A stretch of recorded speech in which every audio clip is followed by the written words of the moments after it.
세월이 변하고 있습니다. 무더웠던 여름이 꺾인 것 같습니다. 아침 저녁으로 이제 제법 선선한 바람이 불어오고 있습니다. 계절이 바뀌었다는 것을 뭐로 알 수 있느냐? 지난 여름 저희가 노래기 때문에 정말 힘들었습니다. 정말 주차장부터 천지사방의 노래기였는데 어느 날 갑자기 노래기가 싹 사라졌습니다. 그래서 정말 다행이다 싶었는데 지금은 송충이의 시대입니다. 이게 또 얼마나 많이 밀려오는지요. 정말 정신을 못 차릴 정도로 밀려옵니다. 변한다는 것, 좋게 되는 것이 변화이고 나쁘게 되는 것이 변질 아니겠습니까?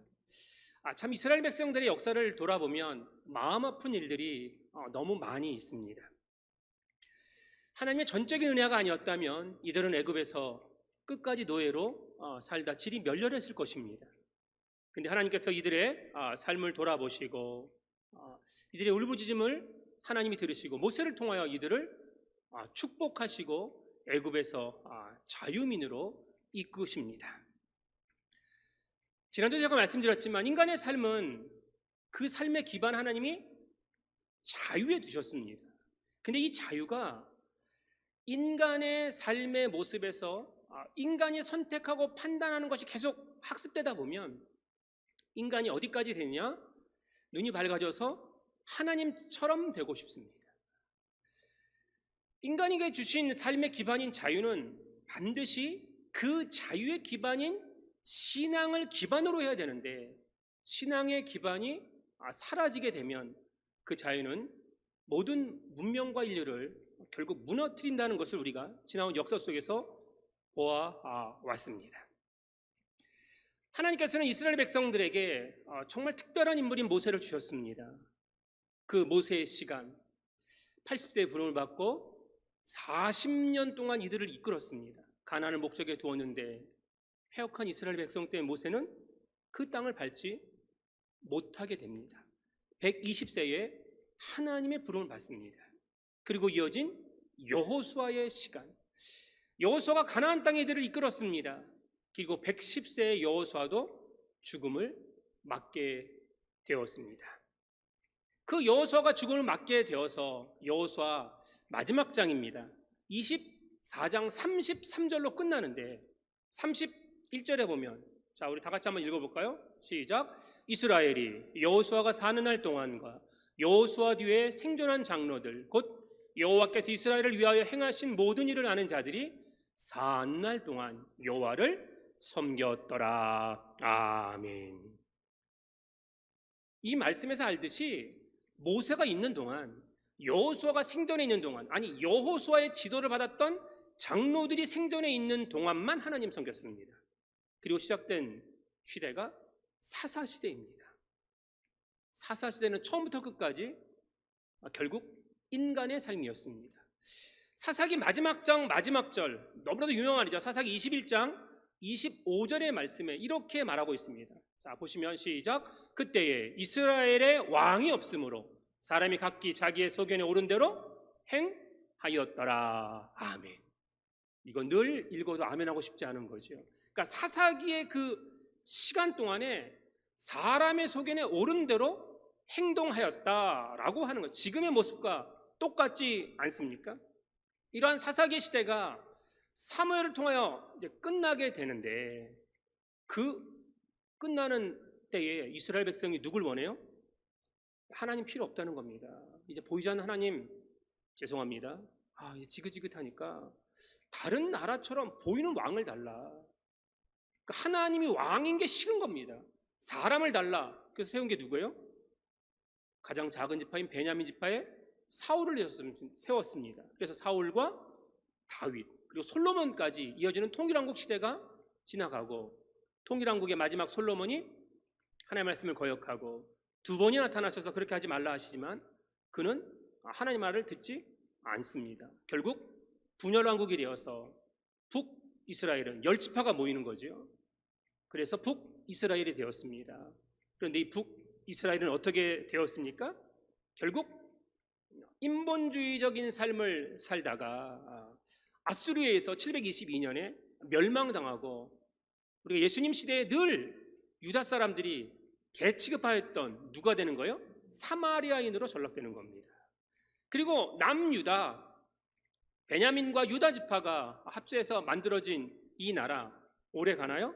결국 586년 BC 586년에 바벨론에 의해서 멸망당합니다. 그리고 이스라엘의 모든 지도력 있는 지배 계층이 거의 100만 명이나 노예로 끌려갑니다.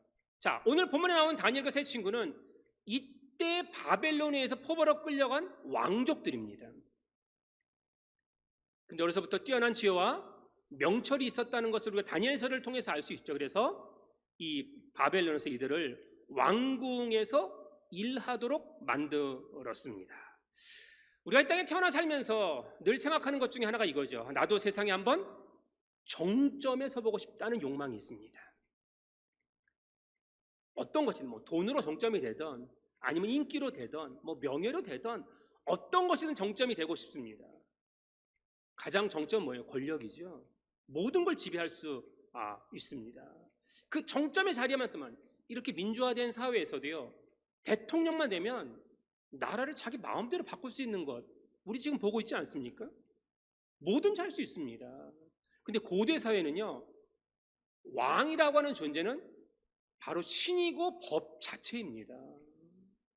그러니까 그런 시대에 살고 있었던 그 느부갓네살, 오늘 본문의 주인공인, 얼마나 대단한 친구이냐.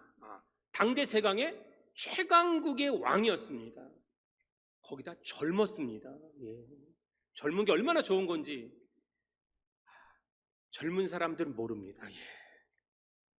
젊고요, 전략과 전술이 매우 뛰어난 왕이었습니다. 이 느부갓네살의 이름의 뜻은 무엇이냐? 신이 국경을 지켜주셨다, 이런 말입니다. 이방 왕이죠. 그 신바벨론 제국의 2대 왕인 느부갓네살 2세를 오늘 본문에 나오는 왕이라고 하는 건데, 그는 바벨론의 창시자인 아버지 나보폴라살이 당대 세계 최강국인 아수르를 공격할 때, 우리 너무나도 잘 알죠.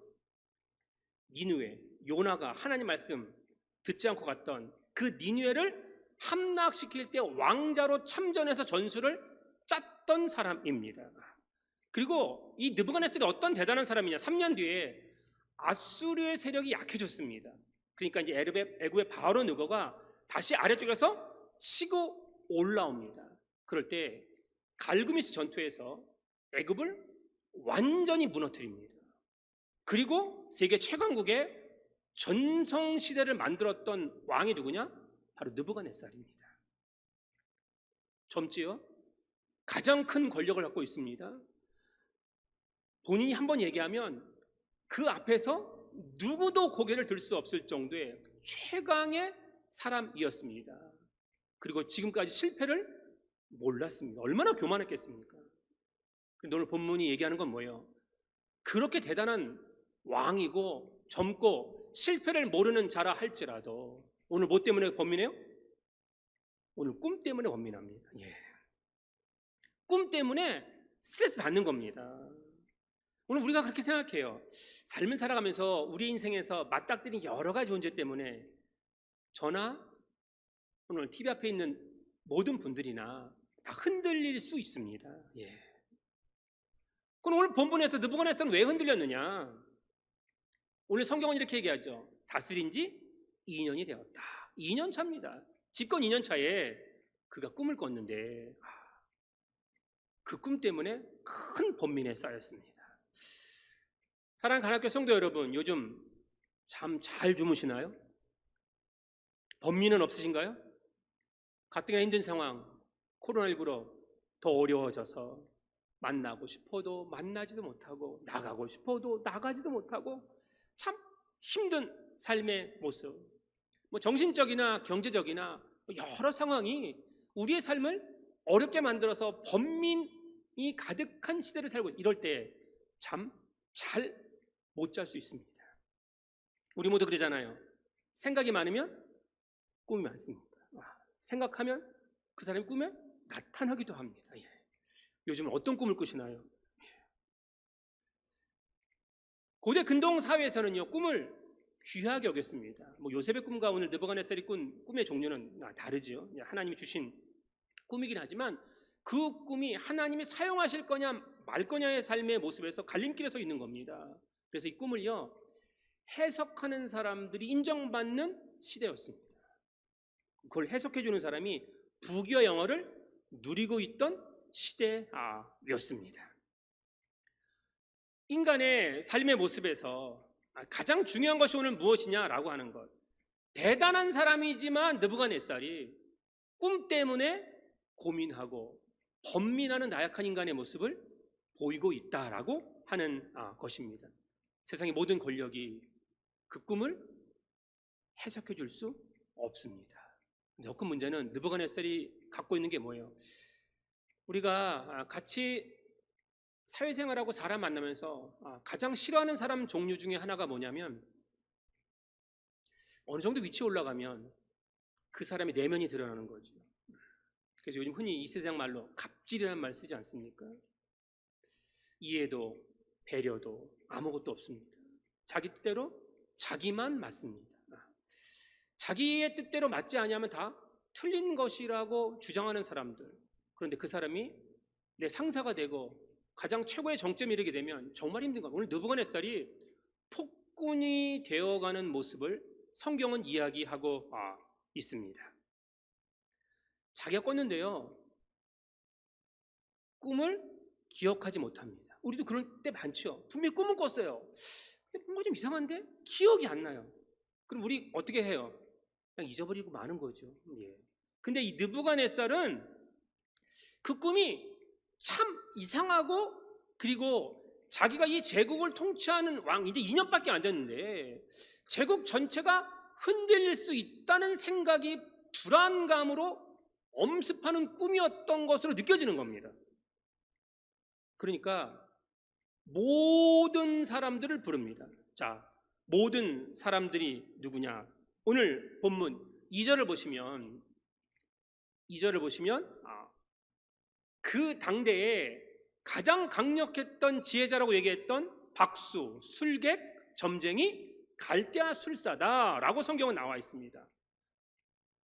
이게 뭐예요?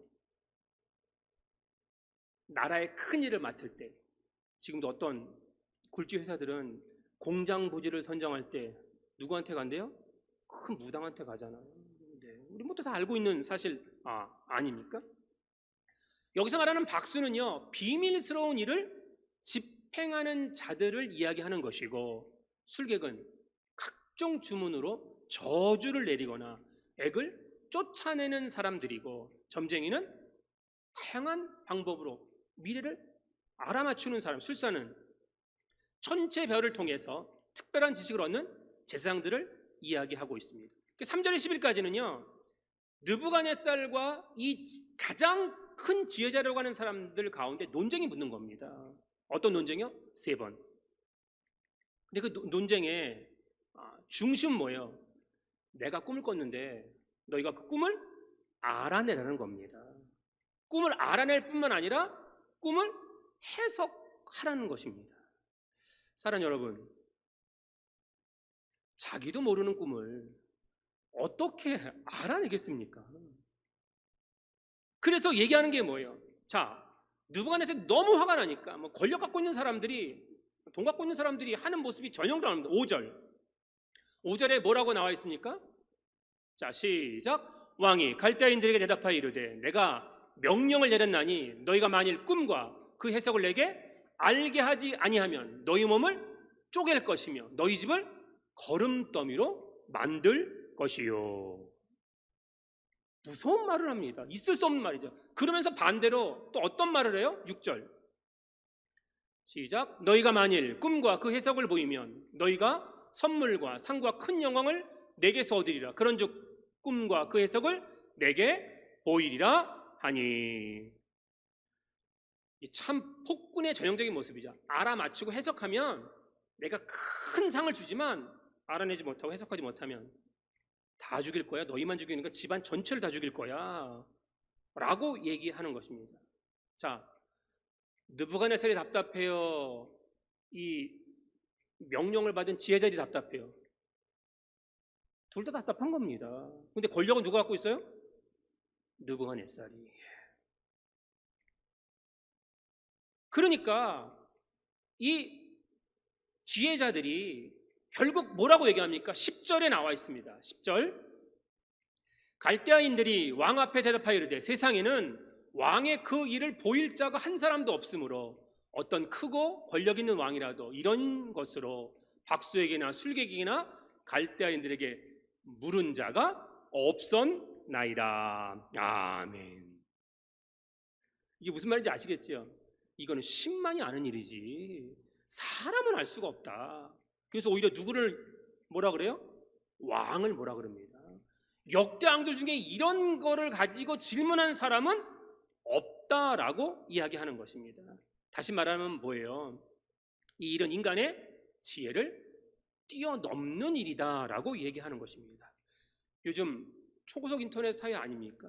지구 저편에 있는 일 우리가 몇 초 지나지 않아서 이쪽에서도 알 수 있는 시대를 살고 있습니다. 그런데 너무 많은 정보와 지식 이런 시대에 살고 있는데도요 사람들은 불안하고 미래가 궁금해서 누구에게 가요?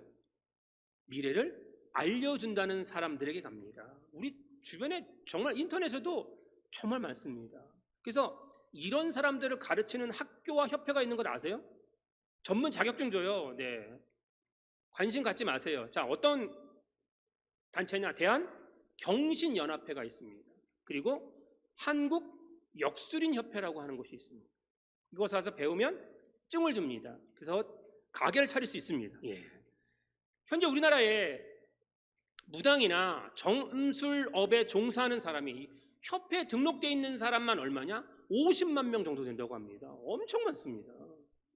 그런데 이 협회에 가입하지 않고 자기가 개인적으로 이런 일을 하는 사람까지 합치면 이 협회에서는 얼마가 있다고 그러냐? 이 5,500만 인구 중에 100만 명 정도가 일에 종사하고 있다고 합니다. 네. 사랑하는 여러분, 교회 다니시면서 사울 왕처럼 무당 찾아다니면 안 됩니다. 점쟁이 찾아다니면 정말 안 됩니다. 오늘 느부갓네살 정말 있을 수 없는 그런 명령을 하는 것 아니겠습니까? 그런데 이 문제는 이 일 때문에 바벨론에 있는 지혜자들만 죽는 것이 아니라 바벨론에 포함되어 있던 그래서 외국에서 잡혀온 사람들까지 전부 죽임을 당하는 상황이 되었어요. 그때 누구예요? 다니엘의 세 친구도 죽음을 당할 위기에 처해 있었습니다. 그때 다니엘이 이렇게 지혜롭게 말합니다. 오늘 본문 14절에 보시면 시작. 그때에 왕의 근위대장 아리옥이 바벨론 지혜자들을 죽이러 나가매. 칼 들고 보이는 족족 죽이려는 겁니다. 왜? 알아내지 못했지? 알아내지 못하는데 무슨 해석을 해요? 다 죽이겠다는 겁니다. 자, 이런 삶의 위기와 또 우리가 감당할 수 없는 위험이 왔을 때 두 종류의 태도의 사람이 나타나는 거죠. 인생은 태도지 않습니까? 어떤 태도를 갖고 사느냐? 자, 위기와 위험의 순간이 다가왔을 때 대부분의 사람들은 상황과 조건에 매달리는 태도를 보입니다. 그 상황만 보고 그 조건만 보는 거, 거기에 자꾸 매달리는 거예요. 그것만 자꾸 보일 수밖에 없습니다. 그런데 반대로 그 상황과 조건에 매달리지 않고 하나님께 매달리는 태도를 보이는 사람들이 있다라고 하는 것입니다. 자, 오늘 상황과 조건에 매달리는 태도는 누구냐? 이게 근위대장 아리옥이 이렇게 하는 것이죠. 자, 15절 시작. 왕의 근위대장 아리옥에게 물어 이르되 왕의 명령이 어찌 그리 급하냐 하니 아리옥의 그 일을 다니엘에게 알림해. 아멘. 자, 위기 상황이에요. 다니엘을 봤습니다. 아리옥이 칼을 빼들고 어떻게 해요? 죽이려고 하는 생각입니다. 왜? 왕의 명령을 지켜야 되니까 급하게 죽이려고 합니다. 자, 상황과 조건에 매여 있는 아리옥이 나오는데, 그런데 다니엘은 지금 상황과 조건에 매달리지 않고 누구에게 매달렸어요? 하나님께 매달렸어요. 하나님께서 그게 지혜를 주시는 거예요. 그래서 아리오에게 뭐라고 얘기해요? 뭐가 그리 급하냐? 무슨 일인지 알고나 죽자, 이런 말인 거죠. 예. 가끔 그렇게 급한 분들 있지 않습니까? 그러면 큰일 난 것처럼, 마치 지구가 곧 멸망하는 것처럼 그렇게 막 급한 분들이 있어요. 그럴 때 잠깐 멈추고, 그죠? 우리가 흔히 뭐라 그래요? 뭐 공황장애나 위급한 사람이 있을 때 구조사가 가든 뭐 의사가 간호사 가든 어떻게 해요? 호흡을 깊이 들어 마십시오. 천천히 내뿜으십시오. 라고 얘기합니다. 급하지 말라는 겁니다. 예. 지금 근위대장 아리오군요, 급해요. 빨리 하나를 더 죽여야 되거든요. 그러니까 그 상황과 조건이 매달려 있는 거예요. 근데 다니엘은 어떻습니까? 그 조건과 상황에 매달려 있다 그러면 다니엘도, 야, 나는 그 술사들 아니야, 난 점쟁이 아니야, 난 박수와 무당 아니야, 난 저들이 아니야 라고 핑계 댈 수 있었는데 그렇게 반응하지 않는다라고 하는 것입니다. 우리가 왜 이렇게 열심히 살죠? 왜 이렇게 치열하게 살려고 자꾸 노력하는 거예요? 왜 이렇게 공부를 많이 하려고 하는 거예요? 왜 이렇게 돈을 많이 벌려고 하는 거예요? 왜 이렇게 권력의 정점을 자꾸 쓰려고 하는 거예요? 이유는 간단하죠. 내가 인간으로 사는 동안 내 삶의 상황과 조건이 유리해진다고 생각하는 겁니다. 돈이 많으면, 내가 높아지면, 내가 성공하면, 내가 권력자가 되면 뭐가 좋아진다고 생각해요? 상황과 조건이 좋아지고 자꾸 유리하다고 생각하는 것입니다. 그런데 정말 좋아지나요? 그러니까 이런 것이죠. 요즘은 고생하려고 안 한다는 겁니다. 왜? 그거 직면하기 싫어요. 맞닥뜨리기 싫어요. 그러니까 아예 뛰어넘을 생각만 하고 있습니다. 그러니까 직면해서 거기서 이겨내려고 하는 생각하지 않고 그 상황과 조건을 개선하기 위해서 온 힘을 다 쓰니까 딱 그 일을 맞닥뜨렸을 때는 이미 우리의 기운이 다 빠져 있는 거예요. 진이 빠져 있는 상태입니다. 힘과 에너지를 다 쏟았기 때문에 싸우기 전에 탈진해 버리고 패배할 수밖에 없다라고 하는 것입니다. 그래서 지금 조건이 얼마나 좋아요. 그런데 다 불행하다고 생각해요. 다 불평과 불만만 있어요. 아이 기뻐, 아이 행복해 라고 하는 사람 없습니다. 별로. 과거보다 현대들이 점점 더 좌절감에 빠지는 이유는 뭐예요? 잘못된 곳에 에너지를 쏟고 있기 때문이다라고 하는 것입니다. 그래서 우리가 잘 아는 것처럼 세상 사람과 기독교인이 다르다는 것을 보여줄 때가 무엇이냐 아시잖아요. 교회는 세상에 하나님을 보여주는 것이고, 우리가 누구를 보여줘요? 바로 하나님을 보여주는 거잖아요. 십자가 예수 그리스도를 보여주는 것이잖아요. 그렇기 때문에 위기와 상황과 절체절명의 순간이 왔을 때, 아, 저 사람은 교회 다니는 사람이야, 저 사람은 기독교인이야 라고 할 수 있는 것이 무엇이냐? 그 삶과 얼굴과 그 말을 통하여 기쁨이 드러나는 겁니다. 그게 그리스도인의 모습이라고 저는 믿습니다. 그게 기독교인의 모습인 거죠. 자, 하박국 선자가 이렇게 고백했습니다. 하박국 3장 17절에서 19절까지의 말씀입니다.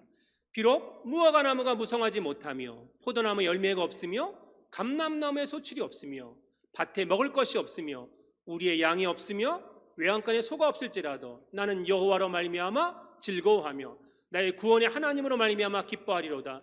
주 여호와는 나의 힘이시라. 나의 발을 사슬과 같게 하사 나를 나의 높은 곳으로 다니게 하시리로다. 이 노래는 지혜하는 사람을 위하여 내 수금에 맞춘 것이니라. 아멘. 다 없는 거죠, 지금 상황.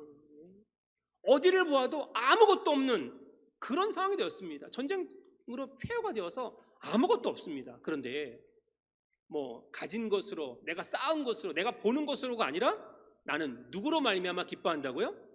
나의 구원의 하나님 여호와로 말미암아 기뻐한다라고 하는 것입니다. 늘 우리가 생각하고, 제가 말씀드리지만 우리 인생에서 광야는요 나쁜 게 아닙니다. 사실 광야는 최악의 곳입니다.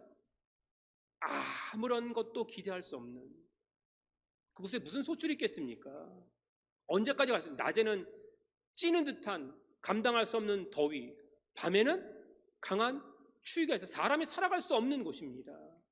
그런데 그곳에서 우리가 누구를 만나요? 그것은 하나님과 연결되는 겁니다. 하나님과 만나게 된다라고 하는 것입니다. 그러니까 상황과 조건이 최악일 때 오히려 하나님과 연결되는 믿음의 모습이 어디냐? 그게 광야다라고 하는 것입니다. 사랑하는 여러분, 예수님의 상황은 최악의 상황이죠. 하늘의 보좌를 버리시고 이 땅에 내려오셨습니다. 12명을 뽑으셨는데요, 그 12명 끝까지 예수님과 함께한 사람 하나도 없습니다. 얼마나 많은 기사와 이적을 일으켰습니까? 얼마나 많은 사람들을 고쳐주시고 얼마나 많은 사람들에게 하나님의 나라에 대해서 얘기하셨습니까? 그런데 그냥 빵을 위해서, 병 고침을 위해서 쫓아내는 사람 많았어도 나중에는 주변에 한 사람도 남지 않았습니다. 그런데 예수님은요, 그 상황과 조건을 보셨으면 얼마나 실망하셨을까요? 예수님 상황과 조건에 매달리는 분이 아니었습니다. 자, 마지막 십자가에 달려 돌아가시는 그 순간, 가상칠언의 마지막 말씀이 뭐예요? 누가복음 23장 46절입니다. 시작. 예수께서 큰 소리로 불러 이르시되 아버지 내 영혼을 아버지 손에 부탁하나이다 하고 이 말씀을 하신 후 숨지니라. 아멘. 마지막까지의 말씀, 상황과 조건이었으면 원망과 불평이었을 겁니다. 상황과 조건이 아니라는 것이지요. 오히려 아버지 손에 내 영혼을 부탁하나, 맡긴다는 거죠. 그러니까 끝까지 하나님과 연결되는 삶을 살았다라고 하는 것입니다. 사랑하는 여러분, 우리도 예수님처럼 마지막 순간까지 하나님만 의지하고 하나님만 바라보고 하나님과만 연결되시기를 주님의 이름으로 축원드립니다. 아멘. 자꾸 세상에는요, 상황과 조건에 매달리면 어떤 사람이 되는지 아세요? 자꾸 뭐뭐하는 척의 인생이 된다는 거니까요. 잘난 척, 아는 척, 이쁜 척, 그렇죠? 다 꿰뚫는 척 막 이러는 거죠. 우리가 가끔 단체로 사람들을 만나게 되면 뭐 회의나 세미나나 어디를 가게 되면 모르는 사람 만나잖아요. 늘 하는 얘기 가운데 하나가 뭐예요? 뭐 하세요? 이런 거 묻어요. 뭐 하세요? 쓸데없는데. 예. 그러면 대부분의 사람들은 어떻게 해요? 만약에 생선 가게를 하고 있다, 그럼 뭐라고 얘기할까요? 예, 제가 자그마한 생선 가게를 하고 있습니다라고 얘기하는 사람은 아무도 없어요. 뭐라고 얘기해요? 예, 저는 수산업을 하고 있습니다. 네, 이렇게 얘기한다고요. 네. 지금 직장 없어요. 알바를 다니고 있어요. 그래도 뭐라 그래요? 예, 제가 자그마한 사업을 합니다. 예. 우리가 피부로 느끼는 거예요, 그죠? 어디에 사세요? 저 참 질문 많이 해요. 어디에서 목회하세요, 목사님? 이거면 참 많이 들어요. 그러면 어디에 산다 그러면 대부분의 사람 뭐라고 얘기해요? 저 강남에 살아요. 강남 청담동, 뭐 압구정동, 개포동 3대 메카 아닙니까? 네. 하나 더 하면 대치동까지 뭐 4대 메카라고 하죠. 그리 산다고 막 얘기하는 거야. 실제도 안 산대. 예. 근데 우리처럼 양주 삽니다. 양주가 어디 있죠? 늘 물어보는 거예요. 그럼 우리는 뭐라고 또 대답해야 돼요? 예, 의정부에서 동두천으로 가는 위쪽에 있습니다. 네, 이렇게 대답해야 되는 거예요. 그러니까 싫어요, 싫어. 예. 근데 여러분 잘 아세요? 우리 청년들 결혼한 목사님 여기 안 살 겁니다. 다 간대, 다 가. 예. 바보들이지. 예. 나는 누구로 살아요? 나는 나로 사는 거예요. 예. 무슨 척하는 거 아니에요. 예. 남 신경 쓰지 마세요. 상황과 조건? 그거 신경 쓰지 마세요. 금방 지나갑니다. 예. 내가 서 있는 곳, 하나님이 서 있게 하신 곳은 나는 그냥 서 있을 뿐입니다. 예. 현대의 가장 큰 문제가 뭐예요? 돈으로 사는 사람들 너무 많잖아요. 돈에 매달리니까 미래도, 기쁨도, 만족도, 소망도, 생명도 있을 것 같은데 없다니까요. 예. 돈은요, 단지 우리에게 편안함만 제공할 뿐입니다. 편안함. 옛날에는요, 돈 있으면 비행기, 비즈니스가 아니면 1등석, 우리 한 번도 타볼까 말까 하지만, 네. 그런 거 탔어요. 지금 탈 수 있어요, 없어요? 지금 못 타요. 예. 그냥 조금 편리할 뿐입니다. 아우, 젊은 사람들 제일 속 답답한 게 뭔지 아세요? 이게 물론 목사님, 돈이 없어 결혼 못한대. 돈이 없어서. 예. 아니, 말이 말 같아야 대답을 하죠. 네. 왜 돈이 없어서 돈으로 결혼해요? 이건 뭐예요? 사랑으로 결혼하겠다는 게 아니라 편리해야 결혼하겠다는 거예요. 편리해야. 예. 이건 너무나 잘못된 거죠. 여러분, 우리 그리스도인들은 뭘로 살아요? 믿음으로 살지 않습니까? 지금 다니엘 보세요. 믿음으로 보지 않으면 지금 아리오가 와서 칼 빼들었어요. 지금 죽이는 거예요. 어떻게 죽여? 목 잘라 죽이는 거 아니에요 지금. 그런데 믿음이 있어요. 나와 함께 하시는 하나님을 믿는 거예요. 이스라엘이 왜 이렇게 자꾸 위대해지느냐? 유대인들이, 그들은 아직도 희년 제도를 지킵니다. 뭔지 아죠? 희년이면 6년 일하고 7년 되는 해는 놉니다. 그리고 다시 그 7년이 지나서 49년이 되면 50년째가 희년이거든요. 그때 또 놀아요. 그러니까 계속 7년마다 한 번씩 놀고 50년 때 또 놀아요. 1년을 놀아보세요. 어떻게 되겠나. 그런데 그게 믿음인 거예요. 예? 지금 코로나 때문에 혹시 쉬고 있는 분 계시죠? 걱정하지 마세요. 안식년이라고 생각하세요. 안식년이라고. 예. 하나님이 채워주실 것을 믿는 게 믿음이에요. 예?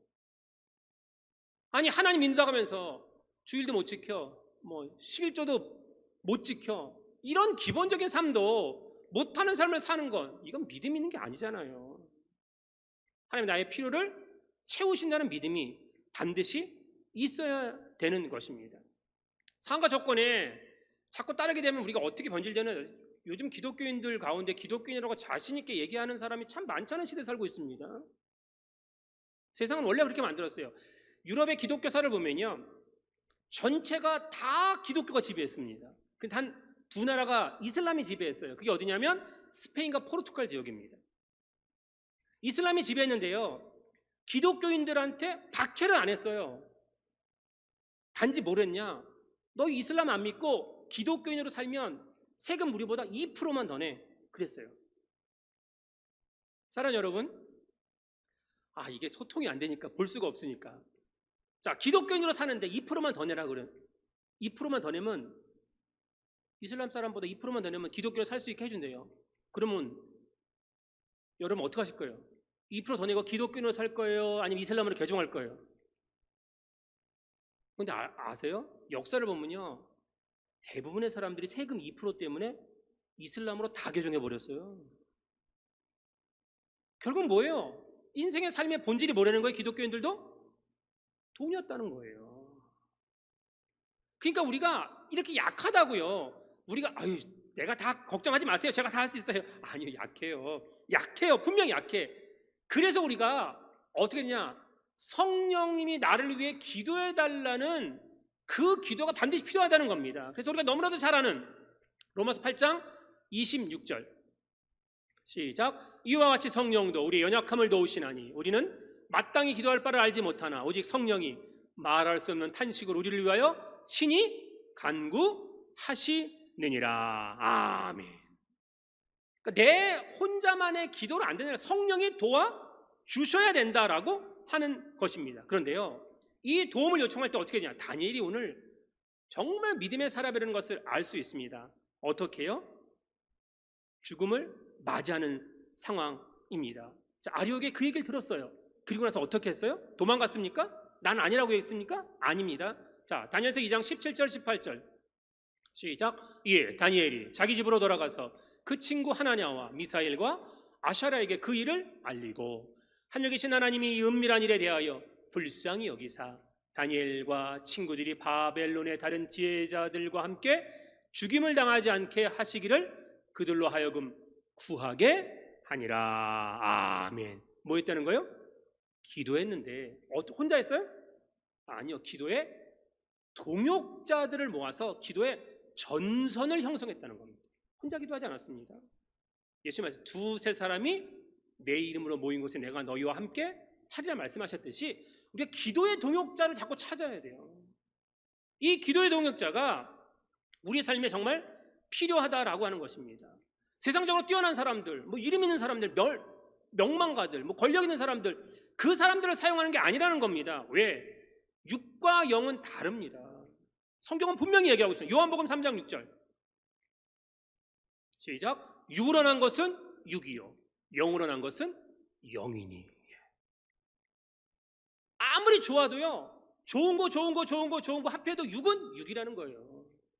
영만이 영일 수 있다라고 하는 것입니다. 그래서 예수님께서 그 영혼을 불쌍히 여기사 라고 하는 말이 성경에 나올 때마다 기적을 베푸셨어요. 이게 16번 나오거든요, 복음서에.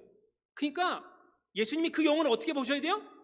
불쌍히 보셔야 되는 거예요. 그러니까 진짜와 가짜의 차이가 언제예요? 흔들릴 때 위기의 상황이 안 되니까요. 가짜는요, 흔들리잖아요. 상황과 조건이 흔들리면 사람 모아가지고 시끄럽게 만들어요.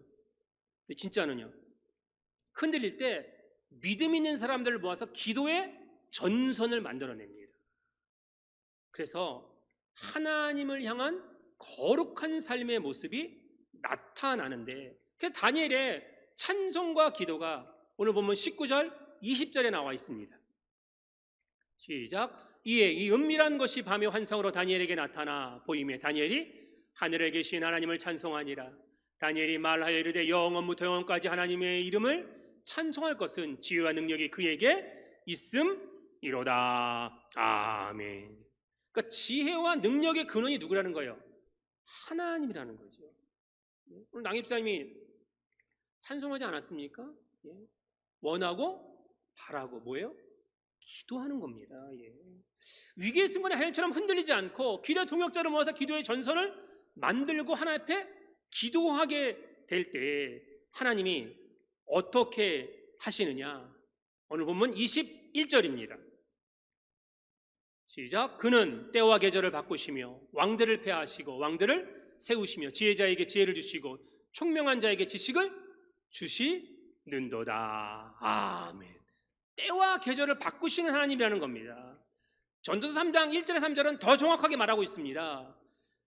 범사의 기한이 있고 천하 만사가 다 때가 있나니 날 때가 있고 죽을 때가 있으며 심을 때가 있고 심은 것을 뽑을 때가 있으며 죽일 때가 있고 치료할 때가 있으며 헐 때가 있고 세울 때가 있으며. 아멘. 우리의 모든 때를 만드시는 분이 누구냐? 하나님이라는 겁니다. 그 하나님 앞에 우리가 기도해야 되는데, 여러분 잘 보세요. 모든 사람이 다 죽을 그런 위험한 상황에 놓여 있는데 누구 때문에 다 살아나요? 다니엘 한 사람 때문에 살아납니다. 다니엘이 그래서 어떻게 얘기해요? 오늘 보면 24절입니다. 마지막 절이죠. 이에 다니엘은 왕이 바벨론 지혜자들을 죽이라 명령한 아리오게로 가서 그에게 이같이 이르되 바벨론 지혜자들을 죽이지 말고 나를 왕의 앞으로 인도하라. 그러면 내가 그 해석을 왕께 알려드리리라 하니. 아멘. 느부갓네살은 바벨론의 모든 지혜자들을 다 죽이라고 얘기했지만, 자, 이방 신을 섬기는 믿지 않는 이 지혜자들을 죽일 수 있는 상황에 있지만 다니엘은 그렇지 않았다. 그들을 오히려 살리는 축복의 통로가 되었다라고 하는 것입니다. 아시나요? 사람마다 미치는 영향력이 얼마나 다른지 알고 계시죠? 그래서 어려서부터 교육, 이거 정말 중요합니다. 다니엘이 어려서부터요 바벨론에 끌려갔지만 왕의 그 이방신에게 절하고 또 이방신에게 제사 지리고 난 음식 먹지 않았습니다. 야채와 채소만 먹었어요. 근데 나중에 누구의 빛이 더 밝아졌대요? 다니엘과 세 친구의 빛이 더 밝아졌어요. 왜? 하나님만 섬기겠다는 마음이 어려서부터 있었어요. 여러분, 우리가 차별금지법을 절대 수용할 수 없는 이유가 하나가 뭐냐면, 지금 여성가족부가 뭐 쓸데없는 걸 배포했다가 다시 막 걷어들이고, 기독교에서 지금 뭐 공격 태세이니까 막 그러지 않습니까? 남자와 남자, 여자와 여자, 아빠 엄마 다 된다, 이렇게 아이들을 배우면요, 미국에 있는 목회자들이 늘 하는 얘기가 뭔지 아세요? 동성애라는 남자와 남자와 여자와 여자애들이 반드시 애를 입양한답니다. 한두 명을 입양하는 게 아니에요. 그렇게 입양해서 키워낸 아이들이 나중에 어떻게 돼요? 똑같이 합니다. 똑같이 보고 배우는 거예요. 그러니까 세상과 이 진영에 속해 있는 자들은요, 어떻게 하든지 법으로 이거를 교육시키려고 하는 거예요. 그러면 하나님의 말씀 무너지고 교회 무너지고 기독교 다 사라지게 되는 겁니다. 서구서에 보면 알 수 있잖아요. 우리는 세상의 소금과 빛이 되어야 되는 거. 다시 말하면 영향력을 주고받잖아요. 사람은 어떤 분이 가면 밝아지고 어떤 분이 가면 어두워져요. 어떤 분이 오면 늘 분쟁이 생겨요. 어떤 분이 가면 늘 하나가 돼요. 용기가 나고 힘이 나요. 네. 그리고 묵묵히 헌신하고 희생하고 그 다음에 하나님의 거룩함을 드러낸다라고 하는 것입니다. 앞으로 우리 교회에 어떤 분들이 들어오겠습니까? 어제 참 기쁘게 드디어 저희 광석지구가 8,000세대가 추진되는 것으로 확정됐습니다. 예, 정말 다행인 거죠. 네, 절반으로 뚝 떨어질 뻔했는데 다시 이제 8,000세대로 하는 거로 이제 확정이 됐습니다. 앞으로 어떤 사람이 들어오느냐, 이거 중요하죠. 근데 아니에요. 그거 더 중요한 거는 지금 여기 있는 우리가 어떤 사람이냐가 더 중요한 겁니다. 느부갓네살처럼 자기도 기억하지 못하는 꿈을 가지고 기억해내, 해석도 해, 못해? 죽일 거야. 이런 폭군으로 살 것인지, 아니면 믿지 않는 사람들이지만 하나님의 거룩한 영향력을 발휘해서 소금이고 빛이기 때문에 저들을 하나님께로 인도하기 위해서 저들을 살리는 축복의 통로가 될 것인지, 내 선택과 판단이 어느 곳에 있습니까? 사랑하는 여러분, 죽이는 것은 하나님의 일이 아닙니다. 하나님의 일은 살리는 일이고 일으키는 일이고 기쁨과 행복을 주는 일이라는 것을 다시 한번 기억하셔서, 지금 어렵고 힘든 시기를 우리 모두 보내지만 다시 한번 다니엘처럼 기도하는 동역자들을 모으고 오직 하나님만 바라보고 하나님께 의뢰하여 하나님의 그 능력과 지혜로 이 세상을 이겨내 모든 사람을 살리는 하나님의 거룩한 축복의 통로가 되시기를 주님의 이름으로 간절히 축원드립니다. 아멘.